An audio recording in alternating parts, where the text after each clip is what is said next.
रोशन करता, उससे पहले ही उसको बुझा दिया गया, उसे मिटा दिया गया। यह बहुत ही निंदनीय, उस घटना की जितनी निंदा की जाए उतना कम है।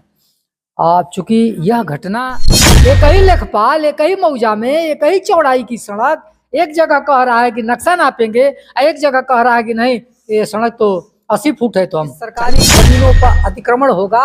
सुप्रीम कोर्ट ने भी कह दिया कि उस पर बुलडोजर चलाने से कोई रोक नहीं है, उसको तत्काल उसको अतिक्रमण को रकबा नापो, चकनाली नापो, सड़क की चौड़ाई निकाल करके, तो देखो कहाँ कम बेस हो रहा है। कहा कि नहीं हम नापेंगे ही नहीं, 35 कड़ी मध्य से 35। लेखपाल कह रहा है कि हमारे नक्शे में तो 70 कड़ी ही चौड़ाई है सड़क की, तो मध्य से 35 कड़ी नापेंगे। मध्य से 35 कड़ी नापने का मतलब कि वह 23 फुट हो गया।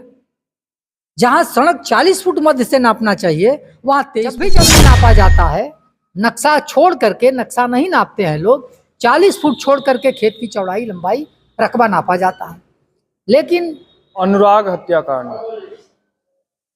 जो देश के हर एक नागरिक जिसने सुना उसकी रूह कांप गया। सोचिए वो मंजर क्या होगा जो 17 साल की खिलाड़ी जिसका सर धड़ से अलग कर दिया गया, वहां पर उस बाप से भी जाकर मिले, उस बहनों से भी जाकर मिले, कलेजा कांप गया। जो भी वो मंजर देखा उसका कलेजा कांप गया। इसी विषय पर हम बात करेंगे सपा के वरिष्ठ नेता कुबेरनाथ तिवारी जी से। क्या कहेंगे अनुराग यादव, मामला जो है इतना, जो भी सुना उसका कलेजा कांप गया, आप क्या कहेंगे उस? ये बहुत दुखद घटना थी। मैं सर्वप्रथम तो भगवान से प्रार्थना करता हूँ कि उस परिवार को ताकत दें, शक्ति दें, ताकि उस असहनीय वेदना को सह सकें, उस पीड़ा को बर्दाश्त कर सकें। देखिए यह घटना तो इतनी हृदय विदारक थी कि एक होनहार नौजवान, 16-17 साल का होनहार नौजवान, जो राष्ट्रीय स्तर का एक खिलाड़ी था, जो अपने समाज, अपने परिवार, अपने समाज, अपने गांव, अपने क्षेत्र, प्रदेश और देश का नाम रोशन करता, उससे पहले ही उसको बुझा दिया गया, उसे मिटा दिया गया।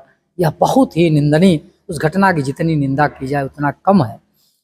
चूँकि यह घटना, इसमें सीधे सीधे उस इलाके के, उस जगह के तहसील प्रशासन और पुलिस प्रशासन इसके जिम्मेदार है।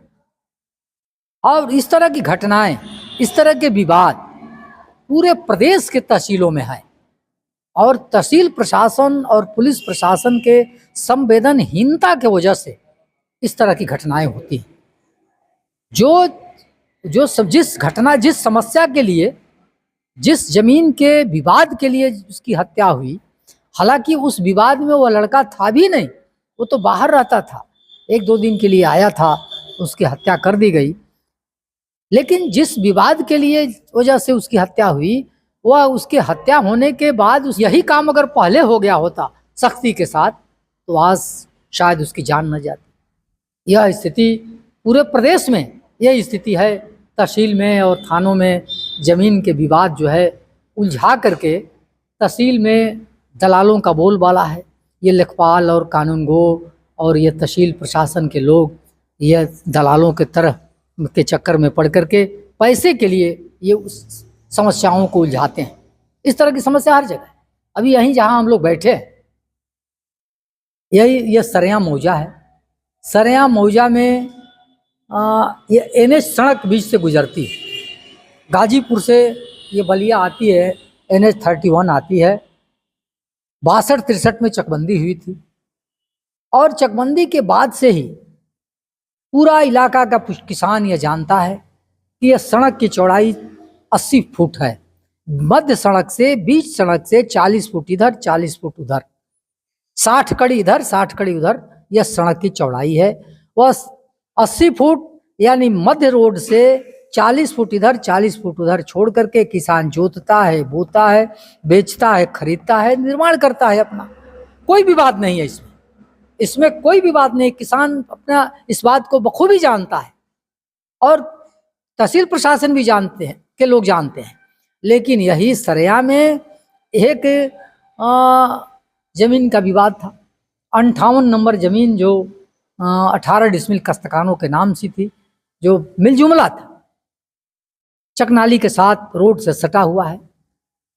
और कहीं कहीं तहसील का नक्शा कहीं छोटा बन जाता है, कहीं बड़ा बन जाता है।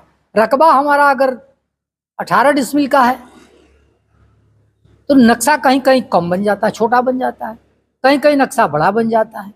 तो पैमाइश करने वाले लोग जब आते हैं तो इसीलिए नक्शा, रकबा और मौका तीनों को टैली करके और समस्या का हल करते हैं।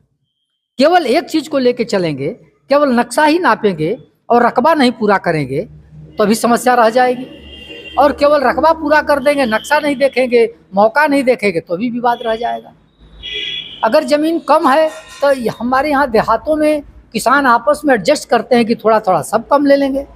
और नक्शा अगर छोटा बना है तो तहसील में या कलेक्ट्रेट में यह प्राविधान है कि दफ़ा 28 में नक्शा को संशोधन कराया जाए। तो सरेया मौजा में नक्शा NH की चौड़ाई छोटा बना है, नक्शा छोटा बना है, बावजूद इसके जब भी जमीन नापा जाता है नक्शा छोड़ करके, नक्शा नहीं नापते हैं लोग, 40 फुट छोड़ करके खेत की चौड़ाई लंबाई रकबा नापा जाता है। लेकिन जहाँ बड़े लाल उपाध्याय जी की टंकी बन रही है, उपाध्याय जी के टंकी के सामने एक जमीन के सवाल पर पैमाइश हो रहा था। हल्का लेखपाल संतोष जी और हल्का कानून गो और एक और कानून गो या लेखपाल, 3-4 लोग आए थे यहाँ पैमाइश करने के लिए। लेखपाल कह रहा है कि हमारे नक्शे में तो 70 कड़ी ही चौड़ाई है सड़क की, तो मध्य से 35 कड़ी नापेंगे।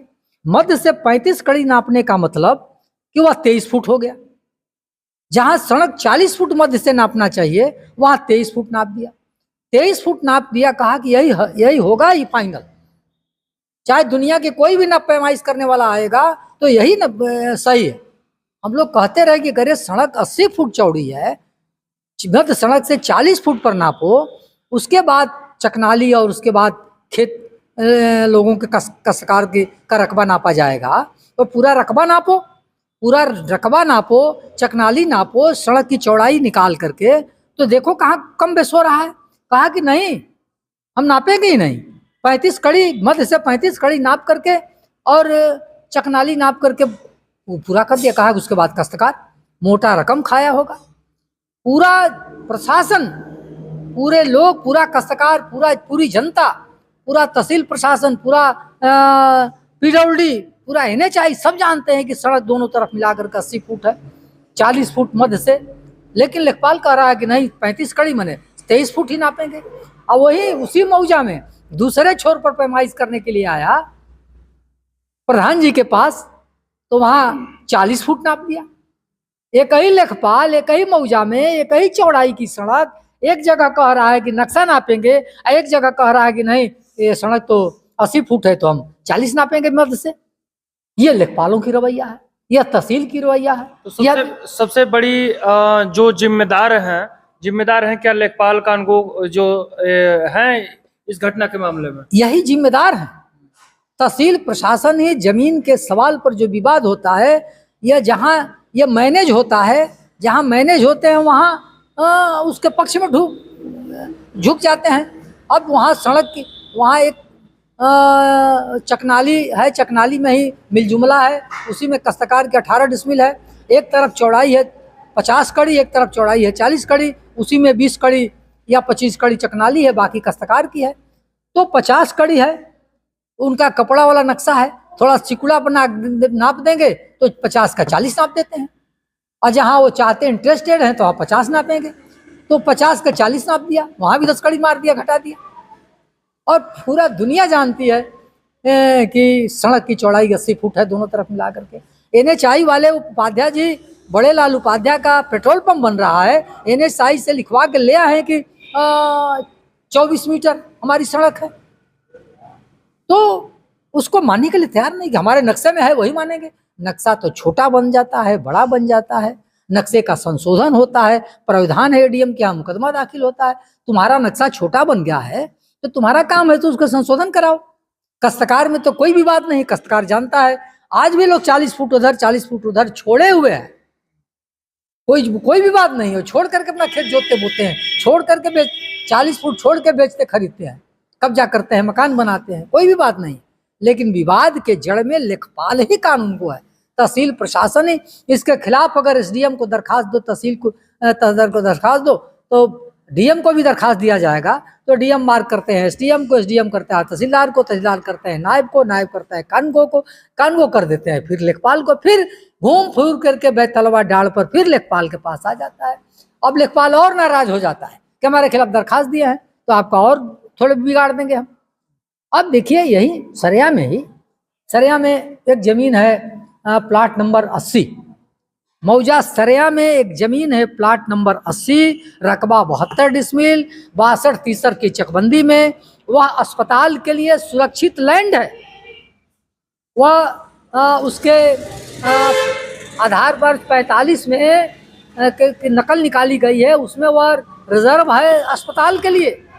उसकी नौयत चेंज करने का अधिकार सिर्फ एसडीएम को है, वह तहसीलदार, नायब तहसीलदार, लेखपाल कानगो को नहीं है।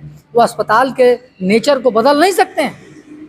नई परती की भूमि है जो अस्पताल के लिए सुरक्षित है, उसे 72-73 में पूर्व प्रधान ने, तत्कालीन प्रधान ने अपने भतीजे के नाम से कोर्ट में 2000 रुपया में बेच दिया, रजिस्ट्री कर दिया। रजिस्ट्री का नकल भी हम निकाल के रखे हैं।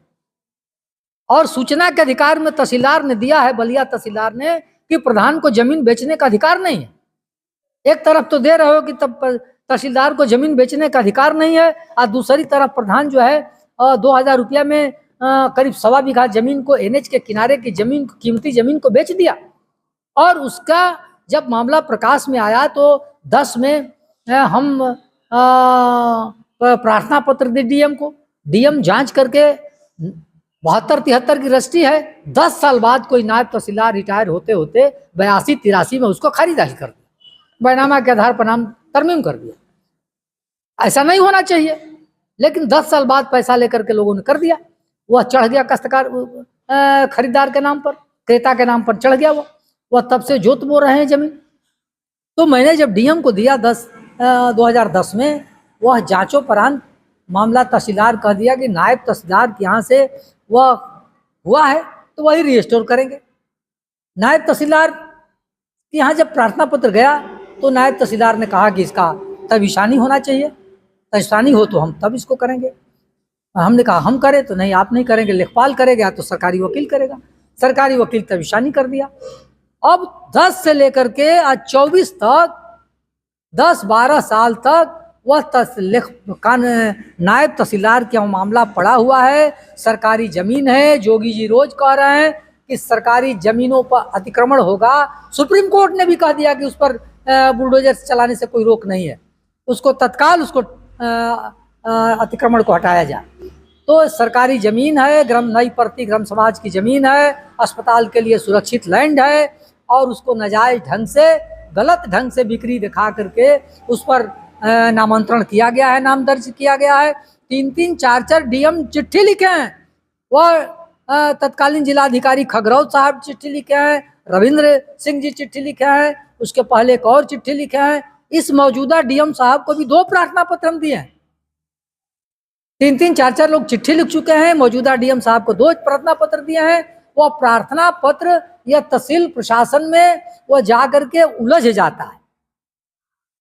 4-4, 5-5 डीएम को चिट्ठी लिखने के बाद, मौजूदा डीएम को 2-2 प्रार्थना पत्र देने के बाद भी वह तहसील में जाकर के वह नाकार खाने में तूती की आवाज की तरह गुम हो जाता है। इसलिए कि पार्टी वो पैसे वाली पार्टी, वो पैसे वाली पार्टी है, प्रभावित करती है हर चीज को। आज भी वह सरकारी जमीन आज भी प्राइवेट आदमी के नाम से है और जोती बोई जा रही है। अस्पताल के नाम की जमीन है। बिल्कुल होता होगा। पूरे प्रदेश में यह सवाल है, अगर ईमानदारी से, निष्पक्षता से तहसील प्रशासन के लोग अगर काम नहीं करेंगे तो पैसे से प्रभावित होकर के करेंगे तो पैसा वालों तो प्रभावित करेगा ही। तो इस तरीके से घटनाएं होना लाजमी है। इस तरह के जब आजिज हो जाता है घटनाओं से, विभाग का चक्कर लगाते लगाते दौड़ के आदमी थक हार जाता है, तब मरता क्या न करता, तब आदमी कुछ भी करने पर उतारू हो जाता है। तो ये सारा इसके जिम्मेदार तहसील प्रशासन के लोग हैं और पुलिस प्रशासन के, दोनों लोगों के कंबाइंड व्यवस्था बनाई गई है। तहसील दिवस, थाना दिवस, लेकिन कहीं कुछ होता नहीं है। एक पैमाइश करने के लिए तहसील दिवस में, थाने दिवस में कोई प्रार्थना पत्र किसान देता है, उसमें भी 3,000 से 4,000 रुपया देना पड़ता है लेखपाल कानगो को, तब वो आकर के पैमाइश करते हैं, वरना पैमाइश नहीं करते। से भी मैंने कहा कि रॉन्ग राइट कुछ भी तो करो, ये भी कह दीजिए, कर दीजिए फैसला कि नहीं वो सही हुआ है, बिक्री सही हुआ है, भी नहीं कर रहे हैं आप फैसला, उसका निस्तारण तो करो, निस्तारण भी नहीं कर रहे हैं। और वो आदमी जो पैसे वाला आदमी है, तो हर सरकार में उसकी मदद करने वाले लोग मिल जाते हैं। वो सपा की सरकार में भी मदद करने वाले मिल गए, वो बस सपा की सरकार में माननीय मंत्री जी थे तो उनको पकड़ लिए लोग, बसपा की सरकार में रंगनाथ मिश्रा को पकड़ लिए, अब इस समय जो है अब बनारस के कोई दयालु मिश्रा हैं उनको पकड़ लिए हैं। तो ये तो बने पैसे वालों के भाई, जहाँ चमचमाती गाड़ियां हैं, कार है, बंगले हैं, बढ़िया नाश्ता है, तो कोई ना कोई मिल ही जाता है मदद करने वाला। तो इस तरह से यह न्याय जो है वह न्याय जो है कुंठित हो रहा है, न्याय दब जा रहा है, न्याय इस सरकार में मिलना मुश्किल है। मैं वह आपको मौके से दिखा दूंगा, वह कई करोड़ की जमीन है, कई करोड़ की सरकारी जमीन है, जिस पर कुंडली मार करके वह भूमाफिया बैठा हुआ है, कोई इस सरकार में कोई कार्रवाई नहीं होती है। अब तो एक ही आपके चैनल के माध्यम से हम तहसील प्रशासन, जिला प्रशासन को मैं यह बताना चाहता हूँ कि अब एक ही जगह बाकी है, वह मैं माननीय मुख्यमंत्री के जो उनका जनता दरबार है गोरखपुर में, वहीं मैं प्रार्थना पत्र नहीं दिया हूँ। बाकी यहाँ से लखनऊ तक मैं कमिश्नरी तक दे चुका हूँ। वही जोगी जी के अब जनता दरबार में ही हमको अब जो चुनाव बाद अगर जो भी खाली होते हैं उनका भी देख लिया जाए, नहीं तो हम उसको छोड़ेंगे भी नहीं। वो सरकारी ज़मीन है, गांव की ज़मीन है, मैं गांव का नागरिक हूँ। वहाँ बड़ा अस्पताल नहीं बनेगा, एक छोटा ही एनएम सेंटर बनेगा। एनएम सेंटर हमारा गांव में है, ढह रहा है, गिर रहा है, पुरानी बिल्डिंग है, वह छोटा ही एनएम सेंटर बनेगा। नहीं बनेगा तो लड़कों के लिए खेलने के लिए जगह होगा, कोई अच्छा हमारे गांव में खेलने का मैदान नहीं है, वही खेलने के काम आएगा लड़कों के बच्चों के लिए। इसलिए कोई सरकारी ज़मीन है, कोई पैसा वाला, कोई भूमाफिया, कोई ज़मीन वाला अपनी ज़मीन दान तो नहीं दे रहा है, तो कम से कम सरकारी ज़मीन को तो तुम छोड़ो। वो ऐसे आदमी के कब्जा में है कि उसके घरवा में 5 बंडा सरकारी ज़मीन है, उसके घर में हम कह रहे हैं कि क्या उसको कहा जाए, अभी तो इसको छोड़ दे, कम से कम तो सब छोड़ दिया जाएगा, नहीं तो उसके बिल्डिंग में 5 मंडा सरकारी ज़मीन पर उसकी बिल्डिंग बनी हुई है। और यहाँ टेलीफोन एक्सचेंज पीडब्ल्यूडी के ज़मीन में बना है, प्राइवेट आदमी किराया लेता है। यह जो बीएसएनएल का टेलीफोन एक्सचेंज है वह पीडब्ल्यूडी के ज़मीन में है और प्राइवेट आदमी किराया लेता है, वही भूमाफिया किराया लेते हैं। कई करोड़ों के, अरबों के ग्राम सभा की सरकारी ज़मीन पर कुंडली मार के बैठे हुए हैं। हमारा तो यह हम संदेश भिजवाए थे कि कम से कम एक तो छोड़ दो भाई, अस्पताल की ज़मीन है, बड़ा नहीं, एक प्राथमिक स्वास्थ्य केंद्र बन जाए, छोटा अस्पताल बन जाए, जहाँ जच्चा बच्चा के अंदर डिलीवरी होने का, एक सर्दी जुकाम बुखार का टिकिया तो मिलेगा हम लोगों को बुढ़ापे में। कम से कम छोटा अस्पताल बनवा लिया जाता। तुम लोग नहीं बनवा सके तो यही वो ज़मीन को छोड़ दो। ज़मीन के अभाव में कई बार माननीय अंबिका चौधरी जी थे तो ज़मीन ढूंढ रहे थे, प्रयास किए कि वो रोडवेज में बन जाए, लेकिन ज़मीन ट्रांसफ़र नहीं हुआ, नहीं बन पाया। ज़मीन के अभाव में अस्पताल नहीं बन पाया और अस्पताल की ज़मीन कब्जा करके बैठे हुए हो। अच्छा, जो ऐसे लोग कब्जा, जैसे वहां पर भी कब्जा का मामला जीएस की जमीन पर जो अपराधी है वो बना लिया, तो क्या अनुराग यादव के हत्यारे जो हैं, जिन्होंने इस तरीके से इतनी बड़ी कांड को अंजाम दिया, तो क्या उन लोगों का घर जो जीएस में बना चुके हैं, क्या उनका घर गिरना चाहिए कि नहीं गिरना चाहिए? तमाम से सवाल उठ के सामने आ रहे हैं। कुछ लोग कह रहे हैं कि नहीं गिरना चाहिए, कुछ लोग कह रहे हैं कि गिरना चाहिए। आपका क्या राय है? देखिए उसमें देखिए 2 परिस्थिति है। अगर कोई भूमिहीन आदमी कहीं जीएस के ज़मीन में मकान बना लिया है तो उसका घर नहीं गिरना चाहिए, उसके पास कोई विकल्प नहीं। भूमिहीन आदमी, शासन सत्ता का भी बहुत पहले से यह इस तरह की व्यवस्था रही है, पहले से भी जियो रहा है कि कोई भूमिहीन आदमी, असहाय आदमी, बेसहारा आदमी कहीं जीएस की ज़मीन में अगर कब्जा कर लिया है, बना लिया है, तो उसे न गिराया जाए, उसको वहाँ वैध किया जाए। अगर कोई भूमिधर आदमी जिसका कहीं अलग मकान भी हो और सिर्फ कब्जा करने के लिए कब्जा किया है तो उस पर तो कार्रवाई होना चाहिए, इसलिए कि वह ज़मीन किसी भूमिधर के लिए नहीं है। वह कटौती करके जमीन, जीएस की सरकारी जमीन निकाली गई है, वह सार्वजनिक कामों के लिए या गरीबों के लिए, गरीबों के हित के लिए निकाली गई है, गरीबों को पट्टा देने के लिए, गरीबों को बसाने के लिए या सार्वजनिक कार्यों के लिए, खेल के मैदान के लिए, स्कूल के लिए, अस्पताल के लिए इस्तेमाल होनी चाहिए। किसी भूमिधर के लिए, किसी पूंजीपति के लिए वह सरकारी जमीन नहीं। ऐसा व्यवस्था शासन सत्ता में पहले से चला आ रहा है। अब देखिए यह सरकार क्या करती है। हम आपके चैनल के माध्यम से नायब तहसीलदार, तहसीलदार, एसडीएम और जिलाधिकारी महोदय से हम निवेदन करना चाहते हैं कि हमारे ग्राम पंचायत सरेया, परगना गढ़ा, तहसील बलिया में ये जो अस्पताल के नाम की मौजा सरेया में अराजी नंबर 80 रकबा 72 डिसमिल की ज़मीन जो नाजायज़ ढंग से नामांतरण किया गया है, उससे तत्काल प्रभाव से पुनः जो है वो अस्पताल के नाम से किया जाए, वरना हम इसके खिलाफ में अब एक ही अस्त्र बचा है कि ज़रा वहाँ देख लिया जाए, नहीं तो फिर मामला हाई कोर्ट में हम रिट दाखिल करें। अच्छा, जो इस तरीके से ज़मीन पर जो लड़ाई लड़ता है, उसके साथ जैसे अनुराग यादव मामला इतना बड़ा हो गया, जीएस के ज़मीन पर ही लड़ाई लड़ रहे थे वो लोग, आपके साथ ऐसा शंका बनाया जा सकता है कि आपके साथ भी ऐसा दुर्घटना हो सकता है? देखिए हम इस तरीके से यह लड़ाई हम क्योंकि वो लोग दबंग लोग हैं, यह लड़ाई हम अपने लिए नहीं लड़ रहे, उसमें हमारा निजी स्वार्थ नहीं, हम अपना कब्जा करने के लिए नहीं लड़ रहे। वह जनहित की बात, जनहित के लिए कि वह ज़मीन अगर पुनः अस्पताल के नाम से हो जाएगी तो वहाँ बड़ा ना सही छोटा ही अस्पताल बने या बच्चों के खेल कूद के लिए इस्तेमाल हो, वह जनहित का सवाल है, मेरा उसमें निजी सवाल नहीं। इसलिए मुझे नहीं लगता है कि मेरे साथ ऐसा किसी के कोई पर्टिकुलर व्यक्ति जिसका हित होगा वह सोच सकता है, लेकिन आम जनता में इस तरह की दुर्भावना मेरे प्रति नहीं है, ऐसे मुझे मानना है।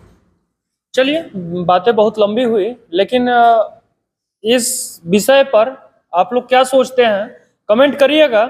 जब अनुराग यादव मामले पर बात छिड़ी और किस तरीके से हर एक जिले में, हर एक जगह, हर एक गांव में इस तरीके से जब समस्याएं सामने निकल के आती हैं और अधिकारी न सुनते हो, अधिकारियों के पास बार बार चक्कर लगाने के बाद भी लेखपाल, कानगो या तहसीलदार, जो भी जिम्मेदार अधिकारी हैं, ये लोग न सुनते हो, तो सोचिए वो आदमी कहाँ जाए, वो आदमी किसके पास जाए। इस तरीके से घटना होने पर लाजमी है, लगातार होते रहते हैं, लगातार होंगे जब तक लेखपाल, कानगो या तहसीलदार ये सही नहीं होंगे। जब तक इस तरीके से लटकाते रहेंगे मामले, तब तक ये ऐसे होते रहेंगे।